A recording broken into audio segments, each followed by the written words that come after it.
Good morning everyone, welcome back to my channel to a new vlog. আশা করি তোমরা সবাই খুব ভালো আছো। তো বাজে এখন প্রায় 10টার কাছাকাছি। তো এখন থেকে ব্লগটা স্টার্ট করছি। আই হোপ কি তোমাদের ব্লগটা দেখতে ভীষণ ভালো লাগবে।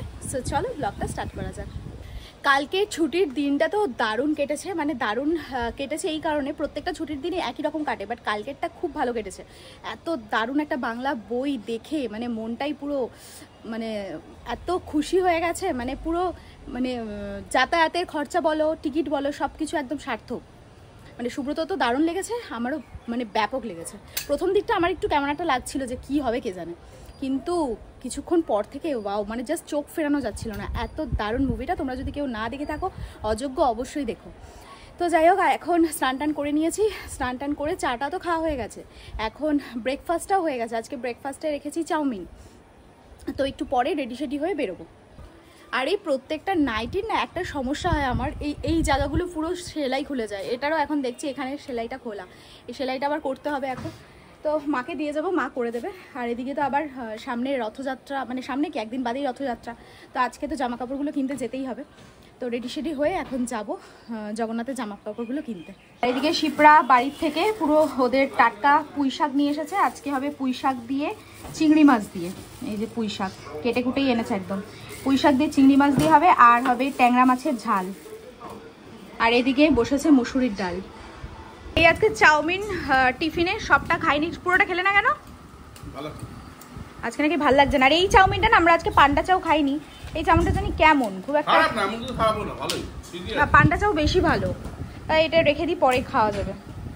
এদিকে রেডি হয়ে বেরিয়ে পড়লাম, আর ব্যাস সাথে তো তিনি থাকবেই। আজকে যেহেতু স্কুলে যাইনি, তো যাই চট করে ঠাকুরের জামা কাপড়গুলো কিনে নিয়ে আসি। আচ্ছা ম্যাঙ্গো দেন, ম্যাঙ্গো 25 টাকা করে কটা মা? কত? তিনটে, দুটো দেন, দুটো। শিখে তারপরে জামা কাপড়ের দোকান।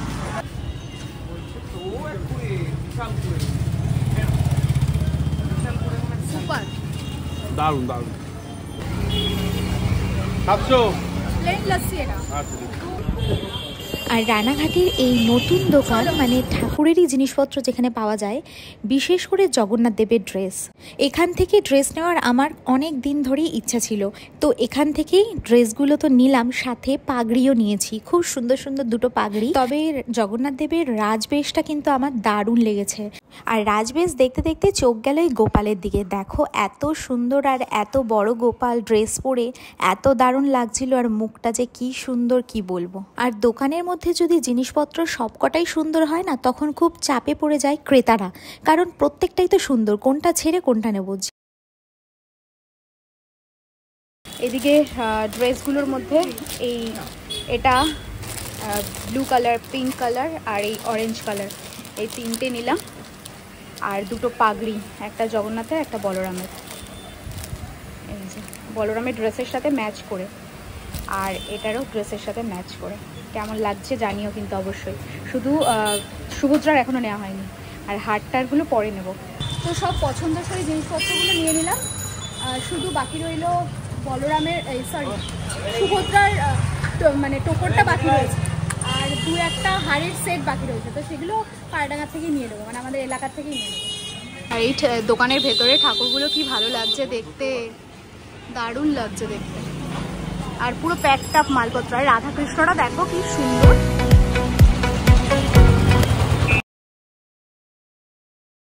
তো এদিকে দোকান থেকে এসে সমস্ত ঠাকুরের জামা কাপড়গুলো ঠাকুর ঘরে রাখলাম। এখনো দেখা হয়নি যে তার মাথার যে মুকুটগুলো আনা হচ্ছে সেগুলো ঠিকঠাক হয়েছে নাকি, সেগুলো বিকেলে দেখবো, যখন সন্ধ্যা দেবো তখন দেখবো। আর এখন সুব্রত ফ্রেশ হয়ে নিয়েছে, চট করে খাবারের থালাটা বেড়ে ফেলেছি। এদিকে আজকে আছে ইলিশ মাছ ভাজা, ইলিশ মাছ ভাজার তেল, চিংড়ি মাছ দিয়ে কি যেন বলে, পুঁই শাক দিয়ে চিংড়ি মাছ, ট্যাংরা মাছের ঝাল আর মুসুরির ডাল। তো এদিকে ঘড়িতে বাজে প্রায় 6:30। এখন একটু চা বসিয়ে দিয়েছি, একটু চা খাই, কারণ আজকে দুধটা একটু তাড়াতাড়ি শেষ হয়ে গেছে, মানে নুন এসছে দুবার, তারপর সবাই মিলে চাটা খাওয়া হয়েছে। আর বৈদ্যপুর থেকে এক দাদা এসেছিল, তাকেও চাটা দিয়ে এক প্যাকেট দুধ পুরো কমপ্লিট। তো এখন আর কি করা যাবে, এখন একটু চা করি। আর এদিকে পুরো চ্যালেঞ্জ ভিডিওটা যেটা তোমাদের দেখাবো, মানে যেটা তোমাদের জন্য করা, তো সেটা আজকে পোস্ট করতে গিয়ে এত প্রবলেম হচ্ছে কেন জানি না, মানে পোস্ট করতেই পারছি না। তো সেটাকে বুঝতে পারছি না বলে সেটাকে বাদ দিয়ে কালকের ব্লগটা পোস্ট করছি। তো দেখা যাক কতদূর কি হয়। তো চলো একটু চাটা করে চা খেয়ে তারপর রেডি সেডি হই। তো এই এখন বাজে প্রায় 11টা, জাস্ট বাড়ি আসলাম কিছুক্ষণ আগে। আর আজকে সকালবেলা তো জগন্নাথের জামা কাপড় কিনেছি, আবার বিকেলে বাজারে গেছিলাম, তো কিছু কিছু জিনিস পছন্দ হয়েছে সেগুলো সব কিনে নিয়ে এসেছি। সেগুলো কালকে তোমাদেরকে একবারে স্নান করে উঠে ঠাকুর ঘরে গিয়ে তোমাদের সমস্ত জিনিস দেখাবো, কি কি কিনলাম আর কি কি রাখলাম। কালকে এদিকে এমনি সবজি বাজার টাজার মুদিখানা সব কিছু আছে, তো আজকে লিস্টটা বানিয়েই রাখবো, তাহলে সুবিধা হবে। তো যাই হোক, আর বাড়িতে এসে দেখি আমার মা স্পেশাল একটা জিনিস রান্না করেছে। মানে প্রত্যেকের মার হাতেই স্পেশাল স্পেশাল রান্নাবাড়ি কিছু আছে, তো তার মধ্যে অনেক কিছুই স্পেশাল। তার মধ্যে একটা হচ্ছে সয়াবিন। আগের ব্লগ দেখে থাকলে তোমরা জানবে যে সয়াবিন দিয়ে ডিম দিয়ে কষা, ওটা খেতে আমার মায়ের হাতের রান্নাটা দারুণ লাগে। তো আজকে রাত্রে সেটাই হয়েছে। সকালে ট্যাংরা মাছ তো ছিলই, বাট রাত্রে ডিম আর সয়াবিনের কষা হয়েছে। তো চট করে সবাইকে খেতে দিয়ে দিই। তো এই হচ্ছে ধোয়া ওঠা একদম ডিম, সাথে হচ্ছে সয়াবিন আলুর কষা। তো চট করে সবাইকে খেতে দিয়ে নিই। 2টো ডিম, তার মধ্যে সুব্রতর একটা, আমার একটা, আর মাম্মামার মা তো ডিম খায় না, তো ওদেরটা নেই, কিন্তু এই ঝোলটা জাস্ট অসাম লাগে। Good morning everyone, welcome back to my channel, to a new vlog. আশা করি তোমরা সবাই খুব ভালো আছো। আর আজকে সকালবেলা একদম ঠাকুর ঘর থেকে ব্লগটা স্টার্ট করছি। তো আই হোপ কি তোমাদের এই ব্লগটা দেখতে ভীষণ ভালো লাগবে। সো চলো ব্লগটা স্টার্ট করা যাক। তো সকাল সকাল স্নান করে একদম রেডি হয়ে গেছি এই কারণে, কালকে যে ঠাকুরের ড্রেস, তারপর ঠাকুরের বেশি চিন্তার বিষয় মুকুটটা সেট হচ্ছে কিনা, তো সেগুলো দেখার জন্য। না হলে তো সেট না হলে আবার আজকে নিয়ে চেঞ্জ করতে যেতে হতো, আর কোনো জিনিস কিনে সেটা আবার চেঞ্জ করতে যাওয়াটা না মানে খুবই খারাপ লাগে এটা। তো না হলেও তো কিছু করার ছিল না, কিন্তু হ্যাঁ মানে আমি স্নান টান করে এসে জগন্নাথকে পরিয়ে বলরামকে পরিয়ে দেখলাম একদম পারফেক্ট হয়েছে, মানে সাইজ একদম পারফেক্ট। যদিও বা ওই দোকানে আমার জগন্নাথের সাইজের একটা জগন্নাথ ছিল, তো আন্দাজেই আমি ভেবেছি যে হ্যাঁ মোটামুটি একই রকম লাগছে, তো মাথায় পরিয়েই নিয়ে এসেছি। তবুও একটু টেনশন তো ছিলই। তো যাই হোক চলো ড্রেস পোশাকগুলো আগে দেখিয়ে নিই। তো এদিকে হচ্ছে প্রথম দেখাই জগন্নাথের, যেটা নিয়ে আমার চিন্তা ছিল যে যোগুর মাথায় ঠিকঠাক সেট খাবে কিনা। তো এই হচ্ছে সেই পাগড়িটা, মানে এটা একটা কালার ইয়েলো আর রেড দিয়ে, তো এটা হচ্ছে যোগুর। আর এরকমই সেম আর একটা রয়েছে, সেটা হচ্ছে বলরামের। দুজনের ড্রেসের একদম ড্রেসের সাথেই ম্যাচ করে কালার দেখে আমি নিয়ে এসেছি। এবার কন্ট্রাস্টে পরাবো নাকি সেম পরাবো সেটা দেখা যাক, কালকে সাজানোর সময়তেই বোঝা যাবে। এটা হচ্ছে বলরামের ব্লু আর হোয়াইট দিয়ে, আর জগন্নাথের এই যে রেড আর ইয়েলো দিয়ে। তো দুজনের ড্রেসের কালারে সেম সেম, একদম সেম সেম। এই দুটো হচ্ছে দুজনের গেল। এবার দেখাই সুভদ্রার ইয়েটা, টোপরটা আমি রানাঘাটে পেয়েছিলাম না, আর খুব একটা পেয়েছিলাম না বলতে খুব একটা ভালো লাগছিল না।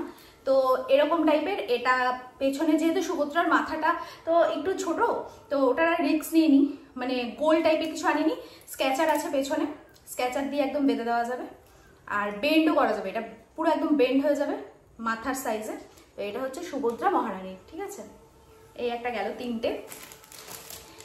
এই হচ্ছে ড্রেস বলরামের, আর ড্রেসের সাথে ম্যাচ করে এই যে পাগড়ি, ব্লু কালারের আর ব্লু কালারের পাগড়ি। এবার ব্লুর সাথে ব্লু ভালো লাগবে নাকি ব্লুর সাথে ইয়েলো ভালো লাগবে সেটা যখন ড্রেস পরাবো তখন দেখি কিরকম লাগে। এটাও বেশ ভালোই লাগে, তাই না? দেখা যাক কিরকম কি হয়। তো এটা হচ্ছে বলরামের ড্রেস। আর জগন্নাথের ড্রেস হচ্ছে এইটা অরেঞ্জ শেড, মানে ডিপ ইয়েলো আর কি। তো এটার সাথে এটা ভালো লাগছে নাকি কন্ট্রাস্টে ভালো লাগছে এটার সাথে এটা, সেটা পরানোর সময়তে দেখবো। তো এটা হচ্ছে জগন্নাথের ড্রেস, আর এই হচ্ছে সুভদ্রার ড্রেস। সুভদ্রা সবসময় লাল জিনিস পছন্দ করে, আর জগন্নাথ সবসময় হলুদ। তো সুভদ্রার জন্য লাল রং, মানে ডিপ পিঙ্ক কালার, আর সাথে এই যে ড্রেসের সাথে ম্যাচ না, এটা কন্ট্রাস্টে গেছে, কন্ট্রাস্টের সাথে এই টোপরটা হলুদ, আর এটা হচ্ছে ডিপ রেডিশ পিঙ্ক টাইপের। তো বেশ ভালো লাগছে দেখতে, আমার তো খুবই ভালো লাগছে। এগুলো কিনে নিয়ে এসেছি। আর রথে বসে যখন নিয়ে যাওয়া হবে না, তখন আসন ছাড়া খুবই মুশকিল নিয়ে যাওয়া ওদের, মানে আসনে না বসালে না কিরকম একটা লাগে। তো এই 3টে আসন নিয়ে এসেছি, এই তিনজন বসে যাবে রথে করে। এই হচ্ছে 3 পিস। আর হচ্ছে আর প্রত্যেকটা অকেশনেই আমার জগন্নাথের ড্রেস না হলে নয়, তো এই সরি গোপালের ড্রেস তো না হলে নয়। এটা হচ্ছে আমার বড় গোপালের ড্রেস, আর এটা হচ্ছে একদম ছোট্ট পুচকি গোপালের ড্রেস, আর এটা হচ্ছে তার পরের স্টেজে যে গোপাল, মানে আমার তো 3টে গোপাল, তো তাদের ড্রেস গেল। এবার হচ্ছে আমার ঠাকুর দাদু মানে আমার গুরুদেব, তার জন্য এই একটা সুতির বিছানায় পাতার, একটা জগন্নাথের বিছানায় পাতার, আর একটা রাধা কৃষ্ণের বিছানায় পাতার। এই সমস্ত সবগুলো একই সাইজ সব। তো এই হচ্ছে সমস্ত কিছু ড্রেস কেনাকাটি। কালকে ভাগ্যিস কিনে নিয়ে এসেছি, নাহলে আজকে কত কি করতাম। আজকে কিনতে যেতে হবে সমস্ত বাজার, মানে মুদির বাজার, তারপর ফুলের অর্ডার অলরেডি দেওয়া হয়ে গেছে সকালবেলাতেই। ভেবেছিলাম রথটা একবারে সাজিয়ে নিয়ে আসবো, কিন্তু ফুলের দোকানদারদের কালকে প্রচণ্ড চাপ, ওরা সাজাতে পারবে না, মানে সময়ই পাবে না। এবার অনেকদিন আগে বললে হয়তো চান্সটা নিত, কিন্তু যেহেতু কালকে বলেছি তখন ওদের তো সম্ভব না, আরও সব কাজকর্ম পড়ে গেছে। তো যাই হোক, এগুলো এখন ভরে রেখে দিই যত্ন করে, কালকে তো লাগবে। তো কালকে সমস্ত ড্রেস পোশাকগুলো পরাবো, আর এগুলো সমস্ত কিছু ভরে রেখে দিই। তা তোমাদের এইসব ড্রেস পোশাকগুলো কেমন লাগলো কমেন্ট সেকশনে কিন্তু অবশ্যই জানিও, বিশেষ করে এইগুলো, এই যে, তো অবশ্যই জানিও। ঠিক আছে, এগুলো সব ভরে নিয়ে আসছি, ঠিক আছে। তো এই হচ্ছে আমার জগন্নাথ, বলরাম, সুভদ্রা। আজকে এক বেশে তোমরা দেখছো, আর কালকে আবার নতুন ড্রেসে দেখবে। তো যাই হোক, চলো এবার ঘরের দিকে যাওয়া যাক। তো এদিকে তোমাদের ড্রেসগুলো তো সব দেখিয়ে দিলাম, এবার যাই দেখি টিফিনের কি ব্যবস্থা হলো। টিফিনটা নিয়ে দোকানে যাব, অন্ধকার হয়ে আসছে, এবার বৃষ্টি নামতে পারে। সকালবেলা উঠে সমস্ত লিস্ট করেই রেখেছি, লিস্টগুলো দোকানে দেবো, একটা দোকানে দিয়ে দাদারা সব রেডি করে দেবে, নিয়ে চলে আসবো। এদিকে আজকে রুটির জন্য বেগুন ভাজা হচ্ছে, আর ওদিকে রুটি চলছে। রুটিটা হয়ে গেলে এখানে ডালও বসে গেছে, আজকে তো নিরামিষ মুগ ডাল, রুটিটা হলে নিয়ে যাবো।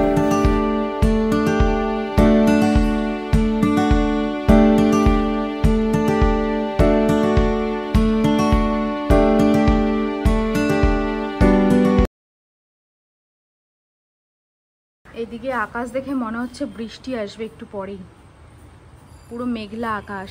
বাজার হাটগুলো তাড়াতাড়ি করে নিয়ে আসলে পরে তাহলে আর কোনো চিন্তা থাকবে না।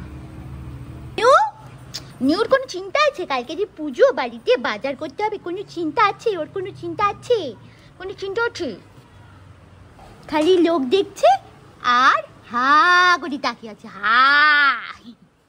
এদিকে বাড়ি একদম মানে এত তাড়াহুড়ো করে এসছি যাতে বৃষ্টিতে না ভিজি, আর আসার সাথে সাথেই দেখছি দেখো কি অবস্থা, বৃষ্টিতে কি কেলেঙ্কারি অবস্থা, পুরো ঝুমঝুমিয়ে বৃষ্টি।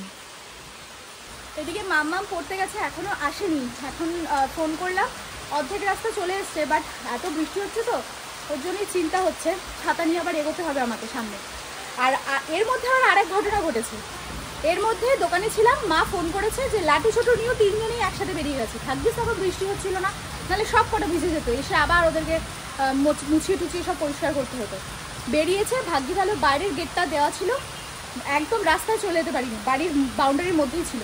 আমি আবার দোকান থেকে একটা স্টাফ বাড়িতে পাঠালাম, ও এসে তাড়াতাড়ি করে সব কটাকে ঘরে ঢোকায়। মানে কী পরিস্থিতি বলো, চোখের নিমেষে বেরিয়ে চলে গেছে। আর লাটু তো এখন দরজার হাত দিয়ে টেনে খুলতে পারে, মানে বিশাল চাপের ব্যাপার। এই যে এখন এসে বসে বসে গাছের তলায় বসে বসে বৃষ্টি দেখছে, এতক্ষণ বদমাশি করে আসলো।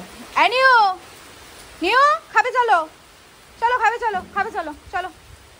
এত পাজি না, মানে কি বলবো। চলো চলো, দিদি আসবে, আবার ছাতা নিয়ে যেতে হবে, চলো। বৃষ্টি এতটাই হচ্ছে না যে ছাতা নিয়ে এখন যেতে হবে। এদিকে দেখো সব শেল্টার নিয়েছে এখানে, ঘরে তো যাওয়ার উপায় নেই, কারণ ছোটু আর নিউ ধরে একবারে কামড় বসিয়ে দেবে। এ হে, ছাতাটা পড়ে গেল। চলো, আমাদের এখানে এত স্লিপ হয়েছে না, রাস্তা প্রচন্ড স্লিপ হয়েছে, আস্তে আস্তে না গেলে।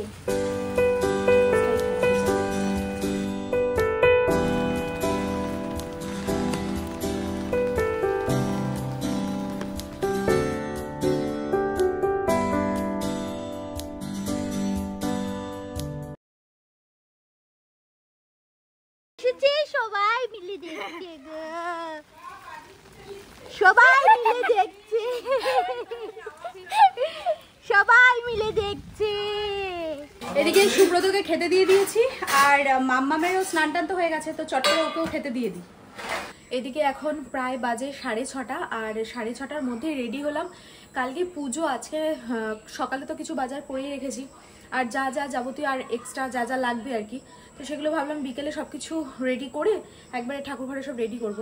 কিন্তু এদিকে আবার মহা সমস্যায় পড়ে গেছি। সুব্রতর মাথা ঘোরানোর সমস্যাটা যাচ্ছেই না। আজকে আবার যাও বা কমেছিল কয়েকদিন, আজকে আবার একটু বেশিই হচ্ছে, মানে শুলে পরে হচ্ছে, শুয়ে থেকে উঠলে পরে হচ্ছে, মানে বেশিক্ষণ ধরে হচ্ছে। তো তার জন্য ভাবলাম যে বিকেলে ডাক্তারটা আর একবার দেখিয়ে নিই, তো তার জন্য একবার রেডি হয়ে গেলাম। এখন যাই দেখি ডাক্তার কি বলে। এবার কি বলতো, মানে একটা পুজো আচ্ছার ব্যাপার থাকলে না, মানে সেভাবে যদি হয়, মানে সেই মানে নর্মালভাবে যদি নর্মাল ওয়েতে ব্যাপারটা হয় তাহলে একটা ভালো লাগে, নাহলে এই এক ঝামেলা, মানে সব কিছু ঝামেলা মাথায় নিয়ে পুজো করাটাও ভীষণ চাপের ব্যাপার। জানি না ভগবান কি চাইছে, ভগবানই জানে। তো যাই আগে দেখি ডাক্তার কি বলে, এখনো কেন কমলো না, বা এত মানে বেশি হচ্ছে কেন। তো আমি তো রেডি হয়ে গেছি, ডাক্তারের নামও লেখানো হয়ে গেছে, 4 নম্বরের নাম। এবার 6:30টার মধ্যে ডাক্তার আসবে, তো সুব্রত এখন রেডি হচ্ছে, এখন বেরোবো। তো এদিকে এখন বাজে প্রায় 11:15টার কাছাকাছি, আর যা যা যাবতীয় বাজার সব তো করে এনেছি। তার মধ্যে গেলাম সুব্রত ডাক্তার দেখাতে। ডাক্তার তো আবার ওষুধ চেঞ্জ করে দিল, ইভেন বলল যে নিউরোলজিস্টকে একবার দেখিয়ে নিতে। তো ওই নিয়ে আবার একটা চিন্তার বিষয় যে কি, মানে কোন ডাক্তার দেখানো হবে সেটাও লিখে দিয়েছে, বাট ওটা নিয়ে একটা চিন্তা যে কি হলো না হলো, আবার নতুন ডাক্তার কি বলবে কি, এইসব নিয়ে পুরো ঘেটে চচ্চড়ি হয়ে রয়েছে মাথাটা। তবুও পুজো তো কালকে করতেই হবে, যত বাধা যত বিপত্তি আসুক না কেন, এগুলো সবই তারই চালাকি। সে দেখতে চায় যে আমরা তার পরীক্ষায় উত্তীর্ণ হতে পারি কি পারি না। তো সমস্ত বাজার টাজার করে নিয়ে চলে এসেছি, খাওয়া দাওয়া সারবো, সেরে জামা কাপড় সব চেঞ্জ করে ভাবছি যে এখন যেগুলো মানে ছড়ানো ছিল